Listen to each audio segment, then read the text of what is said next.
Estábamos con Enrique Pérez Carrillo, que también nos acompaña desde España y con quienes también tendremos la oportunidad un poco de conocer el proceso que se han ido liderando desde la Asociación Española de Prevención del Acoso Escolar.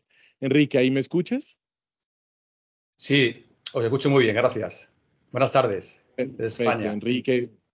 Bienvenido nuevamente. Muchísimas gracias por el tiempo que nos has brindado. Y pues bueno, ya también tienes toda la apertura para contarnos sobre tu charla. Muchas gracias. Perfecto. Primero es agradeceros la invitación desde España y como presidente de AEPAE, que es la Asociación Española para la Prevención del Acoso Escolar, que es una asociación que lleva ya 20 años. Somos pioneros como asociación. Ya hemos acompañado a casi 5.000 víctimas severas de acoso escolar y somos los fundadores del Plan Nacional para la Prevención del Acoso Escolar, que es un plan que ya ha intervenido en 102 colegios y a más de 30.000 estudiantes, sin ningún tipo de apoyo público, sino desde la propia asociación y con los recursos que generamos como asociación. Vale, pues empezamos como asociación que tiene una experiencia directa, insisto, con casi 5.000 víctimas, pues tenemos la ventaja de un conocimiento muy claro de qué se necesita, si no para erradicar el acoso, al menos para dar un cambio en la estructura de el cómo se previene, el cómo se detecta y el cómo se interviene.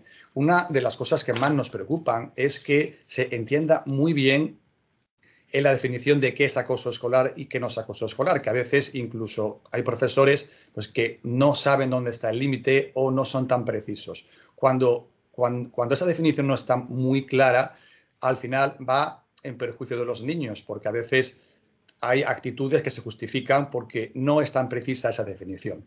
Desde AEPAE empleamos una definición muy sencilla que la usamos dentro del Plan Nacional, incluso desde aulas de primaria, porque entendemos que si la definición es muy clara y es muy sencilla, es más fácil que un niño la entienda más allá de la explicación que se haga de una forma más psicológica o una forma más científica.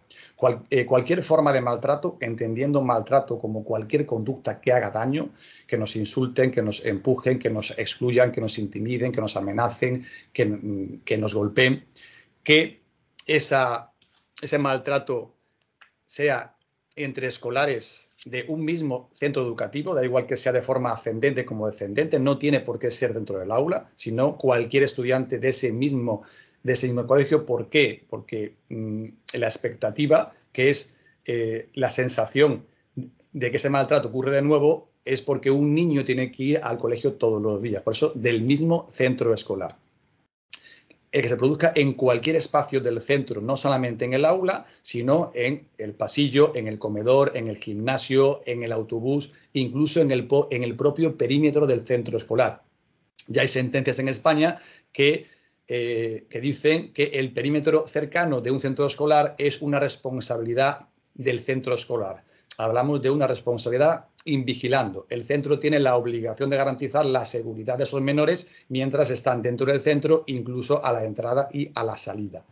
Bien, cuando hablamos de que sea en cualquier espacio del centro escolar, ahora seguimos a un concepto que es fundamental, que ese maltrato sea reiterado. Os cuento una frase de un inspector de educación que le dice a una madre con una hija víctima severa. Le dice, no, su hija no sufre acoso escolar porque no la golpean más de 3 veces a la semana. Eso me parece es lamentable y es una brutalidad. En AEPAE tenemos un concepto muy sencillo, muy claro de reiteración. Si el maltrato pasa una vez, no es acoso escolar, es un hecho puntual. Si pasa 2 veces, puede ser casual. Pero si pasa 3 o más veces, ya es acoso escolar porque empieza a ser sistemático contra el mismo niño o niña. O sea, insisto, si el maltrato pasa 3 o más veces, ya es acoso escolar. Incluso tenemos en cuenta que el propio proceso de acoso siempre pasa desapercibido al adulto, porque el que acosa lo hace cuando no está delante del adulto, busca la oportunidad. O sea, si pasa 3 o más veces, ya es acoso escolar, insisto, porque empieza a ser sistemático contra el mismo niño o niña.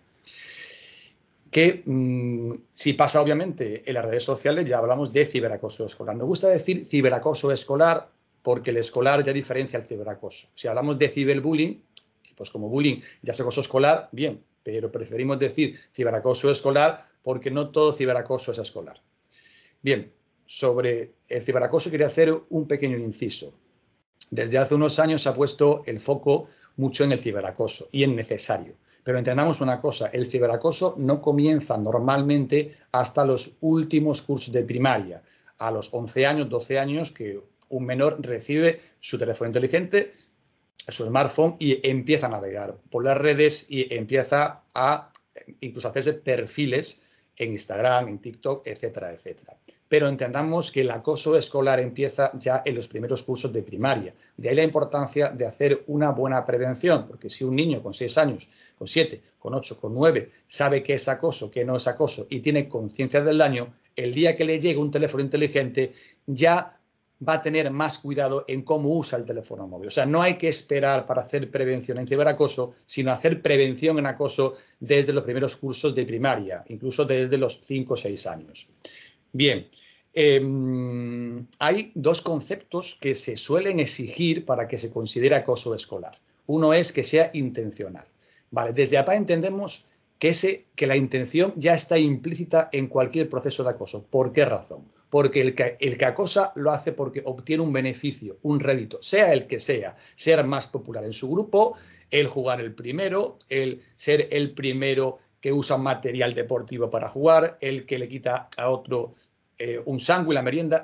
El que acosa repite esa actitud, esa acción, siempre porque obtiene un beneficio, con lo cual la intención ya está implícita en cualquier proceso de acoso. O sea, no es necesario el saber o el que se detecte cuál es la intención porque ya está implícita en cualquier proceso de acoso escolar.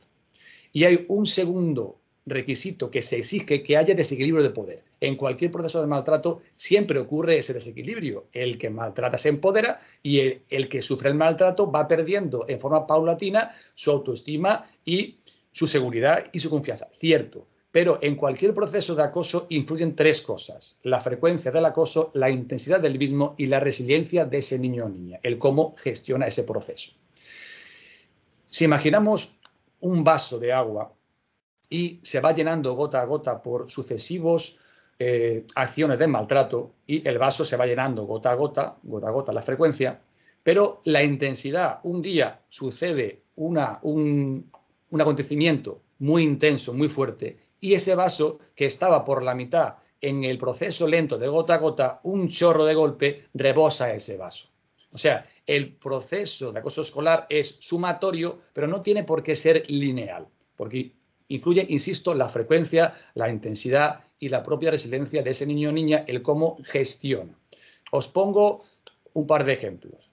Como aparte tenemos la experiencia ya de tantos cientos de víctimas severas, un caso de un chico, era un chico deportista que a priori tenía todas las características de un líder positivo, un chico inteligente, un chico deportista, un chico guapo. Bueno, pues ese chico era portero de waterpolo y en un campeonato, en la final, él era portero de ese equipo y el penalti, era el último penalti, digamos, de ese partido, él no pudo pararlo. Desde ahí empezaron las burlas, es decir, eres torpe por tu culpa, tal. Y ese proceso de maltrato desde su posición de liderazgo positivo, con el paso del tiempo se generó ese desequilibrio, pero no pasó al principio, ni siquiera al cabo de 3 meses o de 6.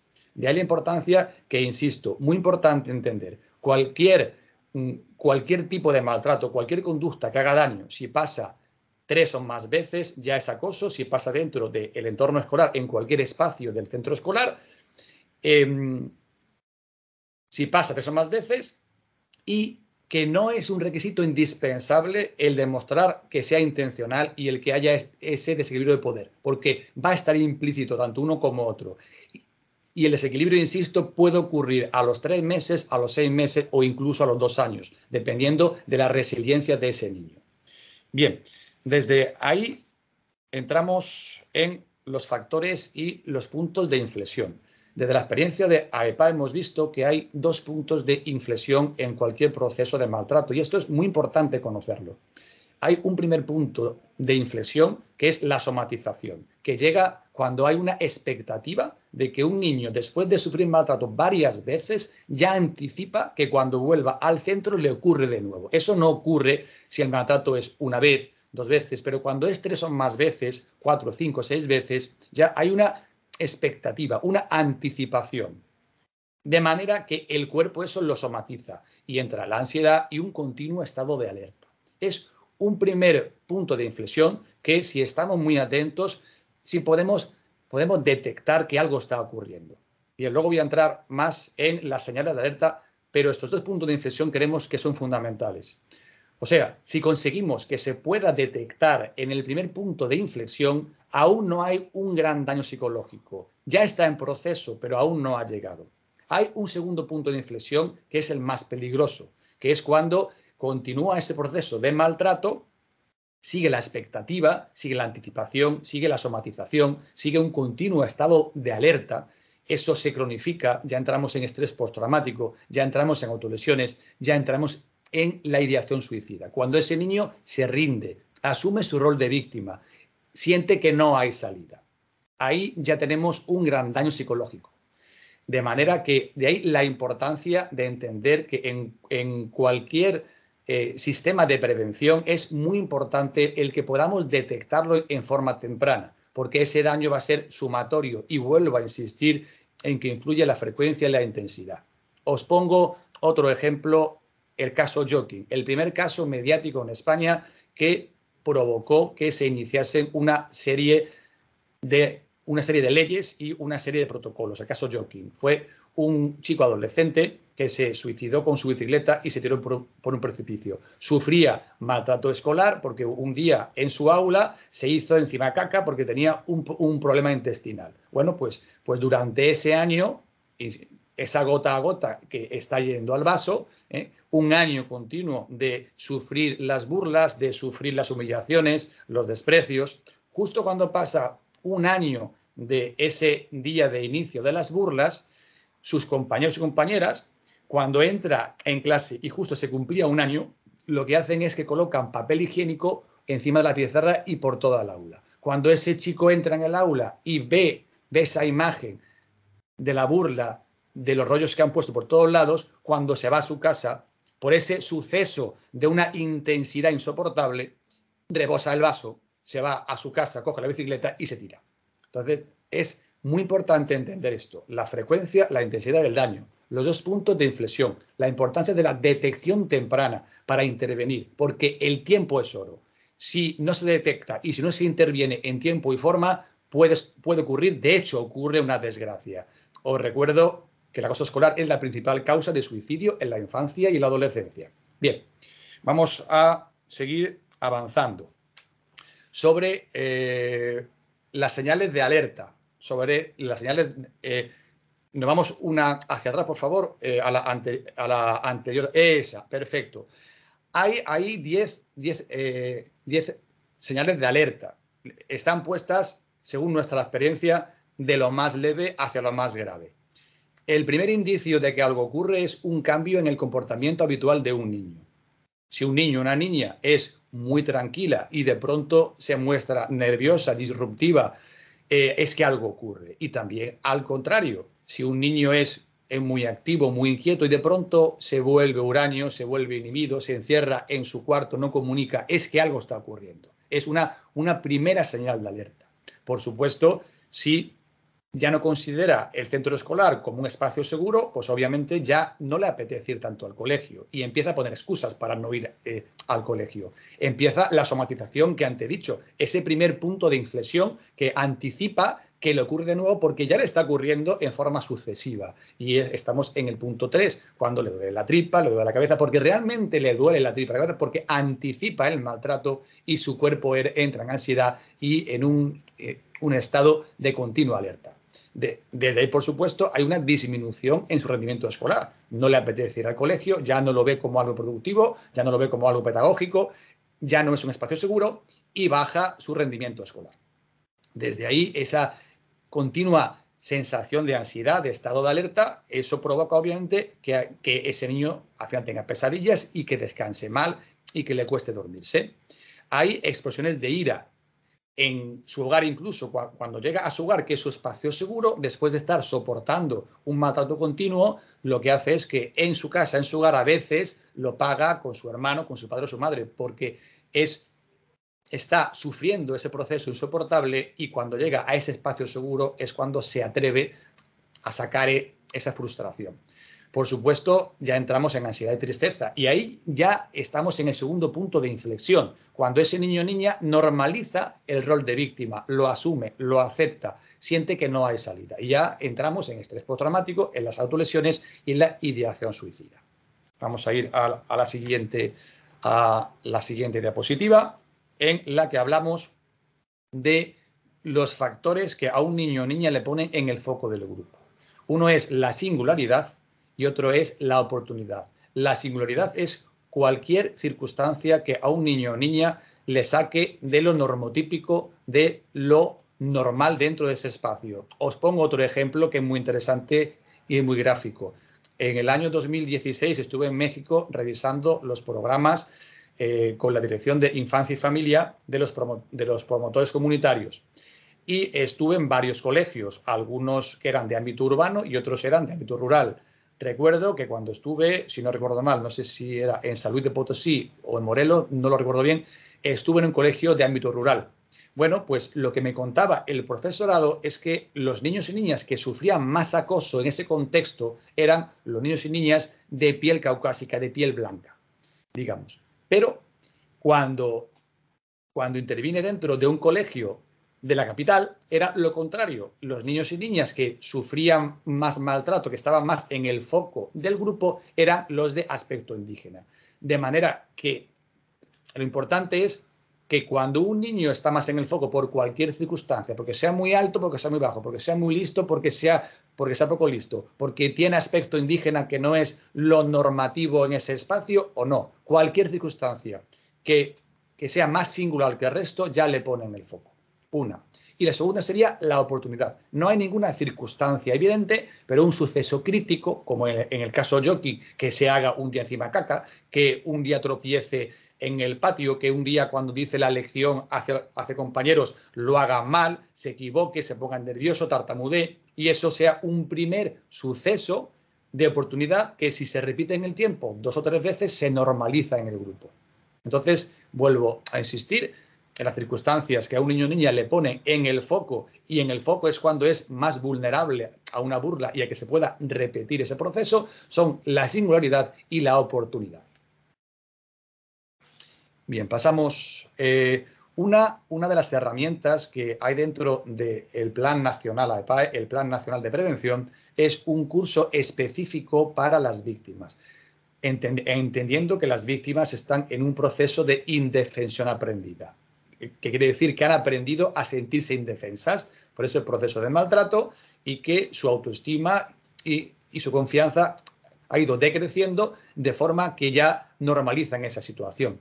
Este es un curso específico en el que incluso vienen estudiantes de psicología, de máster, para hacer prácticas con nosotros, que une tres áreas. Una es la psicoasertividad, otra es el teatro corporal y otra es la autodefensa. Lo que hacemos es a esos niños y niñas que han perdido su capacidad de ser asertivos, de ser valientes, de saber cómo responder a un maltrato, no de forma agresiva, pero tampoco pasiva inhibida, les damos una serie de herramientas de actitud asertiva, entendiendo la asertividad no solamente como lo verbal, sino como lo corporal, como la capacidad de comunicarse y la protección de su espacio personal. Entonces, es un curso que consigue un impacto impresionante en esos niños y niñas. Tenemos casos, en fin, pues de niños que estaban en una indefensión absoluta y después de este curso su actitud ha sido otra y se han atrevido a enfrentar el problema no de forma agresiva, pero sí en forma asertiva, en forma firme, en forma valiente. Hay algo que hemos visto en AEPAE con esos cientos de víctimas, que para que un niño o niña supere el acoso escolar no basta con que sepa que puede, tiene que sentir que puede, que es muy distinto. Bien, vamos a ir perfecto. En este curso, que digo que es un curso específico para niños y niñas que ya están en una situación de maltrato severo, con una indefensión aprendida, muchos de ellos están en salud mental, incluso medicados, con estrés postraumático, con autolesiones, con intentos autolíticos. El concepto que usamos en este curso es el círculo de confianza. Si veis, hay 3 círculos concéntricos. El círculo exterior es su actitud asertiva corporal. Hay ya estudios, hay pues, como cientos de estudios que dicen que la posición corporal influye en lo emocional. Si entrase ahora por la puerta una víctima de acoso escolar, su cuerpo estaría echado hacia adelante y su mirada iría hacia el suelo. Y cuando le hablamos, no nos mantiene la mirada. Y cuando habla, usa un tono de voz muy monótono, sin entonación. Y cuando yo entro en su espacio, lo permite sin ningún tipo de problema, porque está en indefensión aprendida. En el curso lo que hacemos es reestructurar toda esa necesidad de volver a ser asertivo desde el círculo exterior, que es la posición corporal. De ahí viene lo de usar herramientas parateatrales. No es hacer teatro, es usar una serie de herramientas de expresión corporal, de reconocimiento de emociones, en el que el cuerpo es el soporte de lo que viene después. El cuerpo vertical, subo ligeramente la barbilla, que haya un contacto visual con que nos comunicamos, que aprendemos o que reaprendamos a usar el lenguaje en volumen, entonación y dirección, una serie de herramientas de defensa verbal ante una burla, un insulto. Y desde ahí, que sería el segundo círculo, el que está en el centro, que es el círculo de la seguridad física. El miedo físico a sufrir daño es el miedo más reptiliano de cualquier ser humano. Ahí a un niño le enseñamos que entienda cuál es su espacio personal. Y nadie va a entrar dentro de su espacio sin su permiso. La forma de proteger ese espacio en forma pacífica, en forma segura, pero en forma firme. Si veis, nuestro logo de asociación no es un tigre ni un conejo blanco, es un erizo, porque es un animal pacífico, es un animal familiar, es un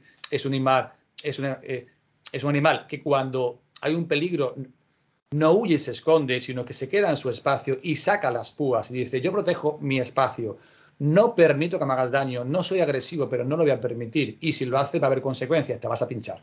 Es una imagen que es muy gráfica y que sirve mucho para que un niño y una niña entiendan el concepto de asertividad.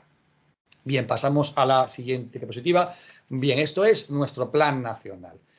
El plan nacional de AEPAE es un plan integral. Entendemos que para hacer una buena prevención es muy importante implicar a toda la comunidad educativa, incluso familiar. Sobre los comentarios que ha hecho antes mi compañera, estamos de acuerdo completamente. Es cierto que en España se ha mejorado bastante en prevención y en sensibilización, sí, pero no se ha mejorado ni en detección temprana ni en intervención, que es lo más importante. Desde nuestro plan nacional entendíamos desde el principio que era muy importante el que se pudiese medir el impacto de la intervención, porque si no medimos no sabemos ni lo que ocurre cuando entramos en el colegio ni el impacto que ha tenido esa intervención integral. De ahí nos planteamos usar una herramienta psicométrica que fuese precisa. No nos valía un sociograma, que puede servir para ciertas cosas, para ver la afiliación que hay en el aula, pero eso no mide el acoso escolar. Entonces usamos un test, que es el test EBAE, que mide la frecuencia del acoso, la intensidad y el daño psicológico empleando los colores de un semáforo. Si sale verde, no hay maltrato. Si sale naranja, hay ciertos episodios de maltrato. Y si sale rojo, eso quiere decir que ya hay daño psicológico y es urgente la intervención. Entonces, como veis aquí en el gráfico, lo primero pone que se hace una medición con el test EBAE. La medición lo que nos permite es no entrar a ciegas dentro de un colegio. En cuanto tenemos ya el informe de esa medición de la preintervención, ya sabemos cuál es la incidencia general de ese colegio, incluso la que hay en cada aula, con lo cual podemos implementar o reforzar las intervenciones si el propio test nos indica que hay un aula, 2 o 3, las que sean, en la que hay un especial problema de maltrato que ya se ha normalizado. Desde esa primera medición que hacemos, se hace el informe y ya de ahí se detecta qué niños o niñas ya sufren acoso escolar y es de forma severa y hay que intervenir. Y se programa el curso que antes comenté, un curso de habilidades asertivas. Y desde ese momento empieza la batería de intervenciones. La primera para sensibilizar dentro del aula, una sesión por aula con dos intenciones principales: que sepan diferenciar qué es acoso y qué no es acoso, y que tengan conciencia del daño. Y empleamos no solamente un material, digamos, teórico, sino hacemos también un trabajo que es práctico, que es dinámico, en role-playing, para que un niño o niña se pueda poner realmente en el lugar de la víctima o del observador o del victimario. Desde ahí, el propio tutor selecciona a 2 niños o niñas, los que por su perfil considera que tienen un perfil positivo dentro del aula, y se les da una formación específica como observadores, cuya función va a ser observar, intervenir para calmar y denunciarlo al adulto o al profesor. De esa manera conseguimos que en cualquier espacio, en cualquier situación en la que no esté el profesor, no esté el adulto, los observadores sí puedan dar fe de que eso ocurre. Y es importante que para esta labor no vale cualquier niño o niña, sino el niño o niña que el tutor, por el conocimiento que tiene del aula, sepa que tienen dentro del aula, que son asertivos, que son empáticos y que tienen ya en el aula un peso de liderazgo en positivo, porque cuando intervengan sí les van a escuchar, cuando intervengan lo van a hacer de una forma asertiva, de una forma tranquila, y aparte que se les da una formación específica para ello. De ahí hay una formación específica para el profesorado que está encaminada para la prevención, para el que puedan detectar en forma temprana y la forma de intervenir rápido en tiempo y forma. Hay una formación incluso al personal no docente, porque entendemos que es muy importante también. Por ejemplo, el personal que está en comedor. De hecho, hay mucho maltrato que se produce dentro del comedor. Y ahí las personas que están, al no ser docentes e incluso al ser externas, pues a veces es como que esa jerarquía o ese vínculo no lo tienen con los niños y niñas. Entonces, hay una formación específica también, incluso a las personas que están trabajando en el control de accesos, conserjería e incluso en el comedor, de manera que puedan observar y puedan comunicar luego al centro. Que es en definitiva para que no haya ningún espacio en el que no haya prevención ni observación dentro del entorno escolar, porque, insisto, en cualquier espacio del colegio sí se puede producir un proceso de maltrato. Bien, desde ahí, como decía, se imparte ese curso específico a las víctimas que el propio test ya nos detectó que estaban en peligro, que estaban en rojo, que ya había un daño psicológico.